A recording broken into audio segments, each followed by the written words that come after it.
Hi there, this is Ranjit, and in this video, we'll be doing the FAQ and the AMA for the Asus Zenfone 5Z. And I've already posted this unboxing a few days ago, and I have been using this smartphone now for the last 6 days. So I'll be answering the most common questions that I was getting from you guys. And I've also asked Asus officials about some of the questions that you guys have asked. So first, let me actually answer the questions what I had posted to Asus official and their answers. And quite a few of you have asked me about this one. This is regarding, is the Asus Zenfone 5Z waterproof or splash proof? And clearly the Asus officials said that there is no IP rating for the Asus Zenfone 5Z, so no water resistance. But again, this is also common with almost all the other smartphones in this range. For example, even the OnePlus 6 and even the Honor 10 do not have any IP rating. Second question a lot of you guys were asking is regarding the screen. It's having IPS grade screen. I'll talk about the screen later, but many of you have asked, what about the screen contrast ratio? And the Asus official said that the contrast ratio is 1500:1. What does it mean? Actually, it's actually good. It's IPS grade screen, hence the viewing angles are good. And it also supports one more thing that is known as the wide gamut. And actually, yes, it does make a difference. So the screen quality is good. Next question is regarding the software update cycle. And you guys have asked, what about the software update cycle and how many Android OS updates can we expect? And the Asus official said that at least as the Android P is confirmed and security updates for the next 2 years. Next question is regarding the Asus Zenfone 5 regular one, Snapdragon 636, that was launched in the international markets. And many of you have asked me to ask this question, will it be launched in India? They said that as of now, they cannot comment about that one. So yeah, looks like that might not be launching in India. So we looks like we are going to get this one only, the Asus Zenfone 5Z. And this is again another question that quite a few of you have asked, and this might be for advanced users. But anyways, I posted this question to Asus official. Many of you were asking, is the camera to API enabled? If not, any plans? They just said that camera to API is not enabled as of now. My frank suggestion to Asus team, with the next software update, if you guys can really enable that, do enable that if possible. And some of you have also asked this question, what about FM radio support? Because that's generally not found on many smartphones that come with a powerful chipset. And the Asus official said that this Zenfone 5Z actually officially supports FM radio. So that's what it is. So these were the questions that I posted to Asus officials. Now let me quickly jump between the questions that you guys asked. And first was from Pawan, does it have a physical LED notification light? And many of you have actually asked me, and yes, it does have a physical LED notification light in the notch. Yes, and it works. It's a multicolored LED notification light. This is by Dinesh. He's asking, can AI slow charging at night be disabled in case of fast charging at night? And yes, quite a few have also asked me about AI charging. That is one thing that they mention about it. And yes, Dinesh, you can definitely disable AI charging. And in fact, when you get this phone, the AI charging is disabled by default. So you have to go inside the settings and actually enable that. So yeah, you have complete control over the AI charging. This is by Praveen. Does it support true dual 4G VoLTE fast charging? And your thoughts on performance and camera? Yes, it does support true dual 4G VoLTE, and yes, it also has fast charging. And the charger supplied in the box is actually a fast charger. It's a Qualcomm Quick Charger 3. And and regarding its performance, yes, it's running on the Snapdragon 845 chipset. That's the most powerful chipset, that processor and the chipset combination that you can get from Qualcomm. So in terms of performance, you don't have to worry. I'm using the most affordable version that comes with 6 GB of RAM, and this one also performs very well. The RAM management has been done very well on this device, and it's a very snappy device. As you can see, the moment you touch anything, it just loads. So performance is also a very good. I didn't face any issues with the performance. Very snappy. I'll talk about the camera because I've got a lot of questions regarding the camera in the later part of the video also. This is by Bhavesh. He's asking a bunch of questions. Do you think other manufacturers should do what Zenfone has done? I mean, the second lens, which is a wide option, not a telephoto. Yes, I feel the telephoto lens actually makes a lot of sense compared to the, what do you say, wide angle lens makes a lot more sense than the telephoto. Yeah, this one has that. And the headphone jack and stereo speakers as well. Yes, I like the fact that this one actually, I was always complaining in this price range, we don't get smartphones with the true, what do you say, dual speakers. One is over here, one is over here. So it gives a true stereo, what do you say, sound. And that it actually makes an incredible difference when you're watching YouTube videos and stuff. So yeah, that is good thing what this Zenfone 5Z has, and that is the reason in multimedia, I would say, when I was watching a lot of videos, I even watched a movie on this, the experience was very immersive. So yeah, I hope other manufacturers or even OnePlus in their future phones implement what do you say, stereo speaker setup. This is by Ankit. He's asking, how's the battery backup compared to other flagships smartphones, especially the OnePlus 6? Regarding the battery, again, I would say the battery is good enough. As I've told you, I've been using this one as my primary smartphone for the last 6 days, but I've been using it with a single SIM. That's my primary SIM. That's Airtel on 4G network most of the time. And it easily gives me full, what do you say, 1 day of battery life. 1 day means not 15-16 hours, but almost 24 hours of battery usage. And in terms of screen on time with my regular usage, anywhere I can get about 5 to close to about 6 hours of screen on time on this one. So battery life is not an issue. If you are sort of a regular user also, it will easily give you a full day's battery life. And if you are sort of a casual user, it will give you about 1.5 days worth of battery life. And if I compare it with the OnePlus 6, I would say the battery life is close to the OnePlus 6. This gets slightly better battery life compared to the OnePlus 6, but not by a very huge margin. This is by Akash. He's asking, how's the audio quality with and without the earphones, and what about AI charging? Who's the clear winner? In audio, as I clearly mentioned, this one has that proper dual speaker setup. The earpiece is also a speaker, and you have a proper speaker here, so you get that stereo image. So yes, definitely it is very good. The audio, even without, what do you say, the earphones, it's loud and clear. And in fact, I don't have to keep the volume at maximum level when I'm listening to, let's say, watching YouTube videos and stuff like that. So the audio output from the speakers is good. And yes, obviously the audio output via the headphone jack is also very good. It supports high-res audio also, and also it has DTS support when you plug in a headphone. So in terms of audio, I would definitely say Asus has done a very good job. And yes, in terms of audio, it is better than the OnePlus 6. The OnePlus 6 in the audio department has not done a very good job. This is by Bhargav. He's asking, can you compare the UI of the Zenfone 5Z with OnePlus 6 Oxygen OS? I'll definitely try to do that, because yes, even the OnePlus 6 has a custom UI, and that is known as Oxygen OS. And this one is having the new Zen UI, and it actually has many enhancements. So let me see if I can actually post dedicated videos around this one later on. I'll definitely try to do that if you guys want.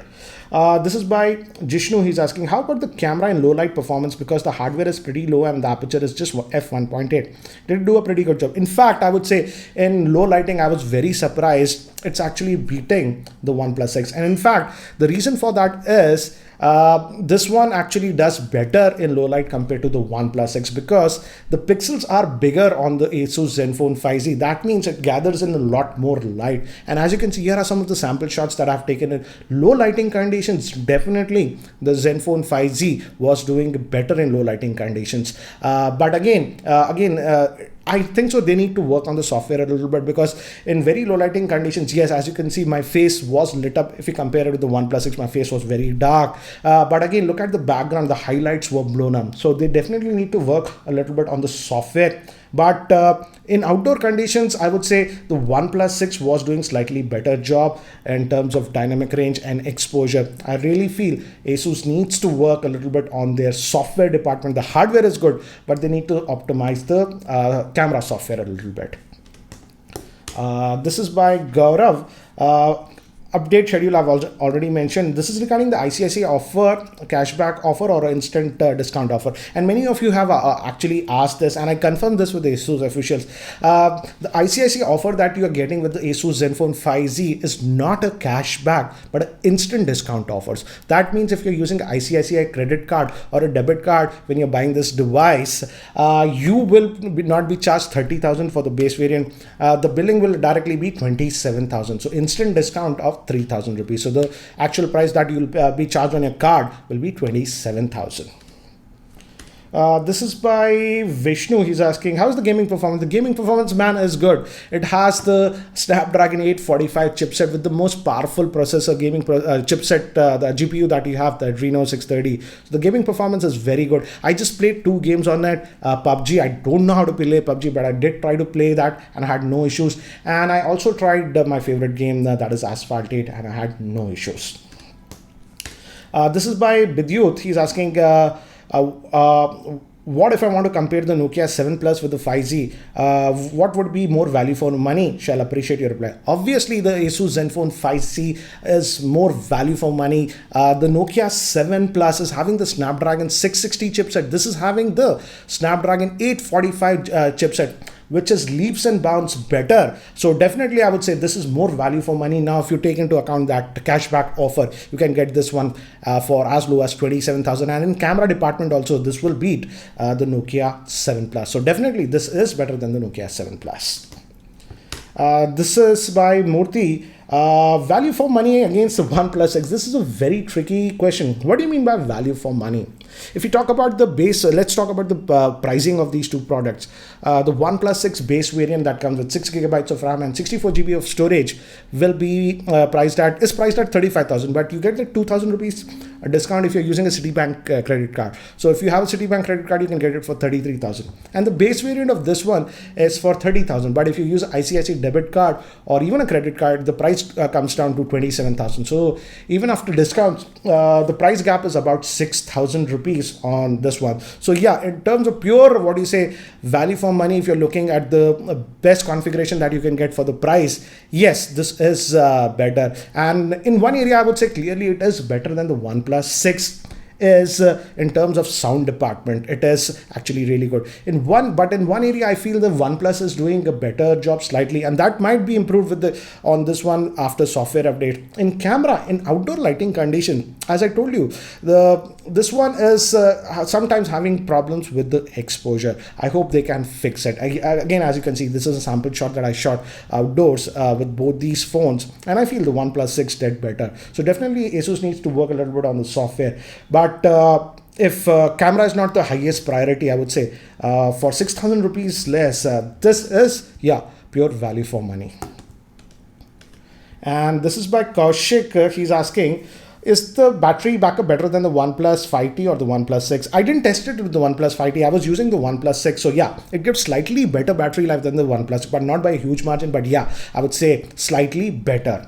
What is AI Boost? Increasing the benchmarks on the Zenfone 5C. Yes, we have an option called AI Boost in the menu, and that sort of overclocks the phone. I don't know why they gave that option. You don't need to use that option because even at the default setting, the phone is very fast. But yeah, if you use that AI Boost, it is sort of overclocking the processor. And yes, if you use the AI Boost and do the benchmarks, you will get better benchmark score. But frankly speaking, I'm not using the AI Boost. I'm using it in the regular normal mode. And regarding the display, DCI-P3, yes, the display quality is very good and it supports various modes like the wide gamut and all those things. So in terms of display, the display quality is actually really, really good. For example, this brings me to the point, for a couple of years ago, if you look at Samsung, they used to always go with this, Super AMOLED screen, but HTC used to go with good quality IPS grade. This is like that, a very good quality IPS grade screen. So in terms of screen quality and the viewing angles, color reproduction, I have no problems with this one. This is by Dildar. He's asking, inbuilt call recording feature. Yes, it does have inbuilt call recording feature, so you don't have to worry about it. And I did test it and it works. And this is by Hitesh. Does it support dual apps or apps clone feature? Yes, it does have built-in functionality of dual apps, so you don't have to worry about it. There is this actually an app called Mobile Manager on this one, and it has various functions, and dual apps is also there on this. And you can also lock apps with this one. For example, I've locked this app and now I have to use my fingerprint to unlock it. So yes, all those features like dual apps, locking of apps are built in. You don't have to worry. This is by Tech to and this is a very interesting question. He says, where have Asus cut corners on this phone to achieve this kind of pricing? I would say the biggest place where I think they have done the cost cutting is in the second camera. I like the fact that it's a wide angle camera, not a telephoto lens. That's a good thing, because with the wide angle lens, as you can see, these are two sample shots side by side. Wide angle, you can get a lot more, and that can be useful when you're traveling somewhere you can't go back. You get a lot more wider picture. But if you look at this wide image and you zoom in, the detail is actually not that much. And the reason for that is the wide angle lens is just 8 megapixel shooter, and with the wide angle lens, it's actually capturing a lot more. So in fact, it should have been a higher resolution camera. Instead of 8 megapixel, it should have been a 16 megapixel shooter. So that is one area where I felt that Asus did a little bit of cost cutting. Instead of that 8 megapixel wide angle lens, they should have gone with the higher resolution 16 megapixel, because to be very frank, the wide angle lens performance, again, if you zoom in a picture a little bit, the detail is simply not there in the wide angle pictures. Is that front camera 8 megapixel doing something best, or did they compromise with the front facing camera? And yeah, these are some of the samples, and I get it. Why are you going with this? Yes, the Asus Zenfone Max Pro's front facing camera was not that good, but this one is actually good. And here are some of the sample shots that I've taken with the front facing camera, and as you can see, it's doing actually a very good job. And even it has the portrait mode with the front facing camera, and even if I zoom in, like, as you can see, the edge detection around the hair is actually really good. So the front facing camera is really good. Don't have to worry about it.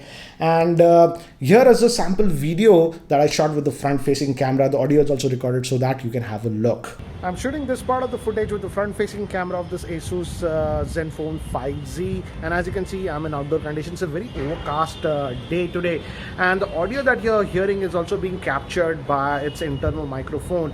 And this smartphone claims to support electronic image stabilization, hence I'm just walking, and you guys be a judge and let me know what do you feel about the video recording with its front facing camera, and how is the stabilization. And many of you have also asked me, how is the video quality, that is video stabilization, with this Asus Zenfone 5Z. So I just shot these two videos. One is at 1080p, another one is at 4K. Very quick sample with the rear facing camera of the Asus Zenfone 5Z, and I have kept this at 1080p. It can also shoot at 4K. I'm just walking, as you guys can see, to give you an idea how is the video stabilization. It has optical image stabilization also with the main camera, and let's also check the focusing speeds, guys. This is a nearby object. It's in focus if you just go out, so the focusing is really fast. Let's also test in 4K how is the stabilization. So this sample is actually in 4K, and again I'm just going to walk and you guys be a judge and let me know how is the stabilization at 4K. So guys, these were the common questions that I was getting regarding this smartphone. If you still have any other questions regarding the smartphone, do post your questions in the YouTube comment section below. I'll definitely try to answer them. And I'll also be posting the full in-depth review for this device by next week or so. So again, still, if you have any other questions, do post them and I'll try to include them in my review. So guys, that's it for now for this video. And if you're still not subscribed to my YouTube channel, hit that subscribe button. Thanks for watching. This is Ranjit, and I hope to see you in my next video. Take care, guys.